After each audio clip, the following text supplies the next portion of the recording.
Hello and welcome to Model Dads. Today we're going to be taking a look at some flat pack 15mm buildings from Najewitz-Modellbau.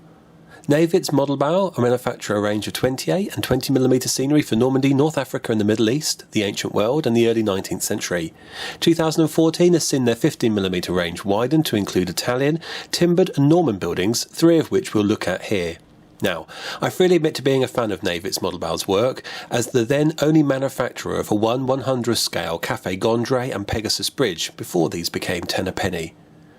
I'm pleased to say that this authenticity is reflected in their current range, which includes another iconic building from the campaign in Normandy, Dead Man's Corner, but more on that in a bit. Najewitz-Modellbau's 50mm building kits are made to order, cast in a lightweight workable resin and arrive flat packed without instructions. You can't buy the majority of these kits individually, they're only available in sets. We're going to be taking a look at two houses from the 6-pack Normandy Series 1 range and Dead Man's Corner, available for €46 and €15 respectively. That's about £36 and £12 each. Kits are well cast with little easily removable flash and only some slight mould lines around the edges.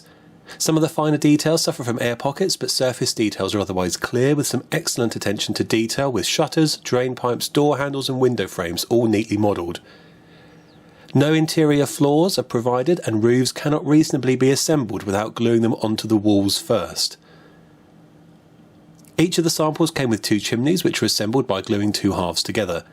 With a little bit of sanding the walls slot together well, but do make the effort to ensure a right angled fit, otherwise your roofs won't sit flush. Assembly is swift, and if you're familiar with the Café Gondry kit, you'll be pleased to hear that the two-part roofs have been designed with clearly defined ridge tiles. The larger of the two houses measures 9.5cm in length, 6cm in depth and approximately 10cm high to the top of the chimney pots. The smaller house is 6 by 6cm, meaning that it can only really accommodate one medium-sized flames of war base compared to the three that I could just about fit into the larger model. My only criticism would be that the preferred positioning of the chimneys is inconsistent with the siting of an attic window, but that's really small beans.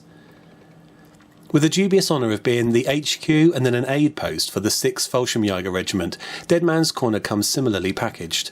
Again, parts fit together well until one gets to the balustrade, which, try as I might, I couldn't get to fit without a significant gap.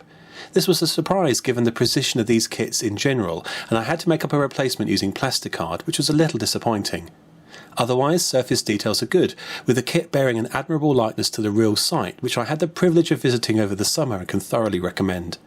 The only omission is the rear extension that you can just about see in this contemporary photo. 10.5cm in length, 8.5cm in depth and 11cm tall, Dead Man's Corner can comfortably hold three medium-sized flames of war bases, but remember, no internal floor is included.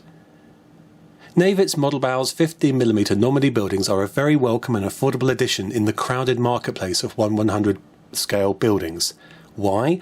Well, despite some oversights, the kits actually look like the buildings you'll see if you travel across Normandy. Since I'm not bothered about the presence of internal floors or detachable roofs, which I find more of a hindrance than an asset during play, that absence isn't a big deal for me. Quick assembly, affordability and architectural integrity. What more could you ask for? Recommended.